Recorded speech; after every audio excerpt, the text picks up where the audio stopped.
months since your last official and 3 months since you were transfer listed by Complexity. How patient are you regarding finding a new team in terms of waiting for the right opportunity, but also wanting to get back to playing soon? Yeah, I mean, definitely over the break, I was looking for a team, and teams are also asking me. It's just nothing really came to, no solid offers or anything like that. And obviously, there's issues with Complexity talking to those teams and stuff. So it's a little bit hard. But right now, obviously, all the tier 1 teams and stuff have full lineup, so it is even more difficult now. So, I mean, I don't really have any other option other than to wait, unless I go home and join an Australian team or something like that, which I'd have to consider because it is kind of a risk.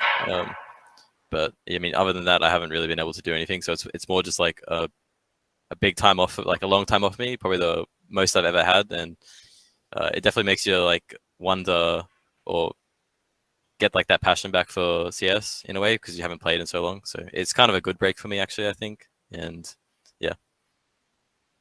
That was my next question regarding going back to Australia. Have you been tempted to return to your home soil and sign with an Australian team? Yeah, for sure. But it'd have to be with the best team that I could possibly make. I feel like it's a bit of a risk going back home. Obviously, the organizations aren't as big, the contracts aren't as good, and the level of CS back there isn't very good. So it's a big risk, but I think it would probably be something that I'd have to consider down the line, but it'd have to be the right team and the right organization. You said it yourself that the tier 1 teams, many of the tier 1 teams have found their roster, but could you be willing to go down maybe in tier 2 in the lower ranks, to join a team and to climb the ranks?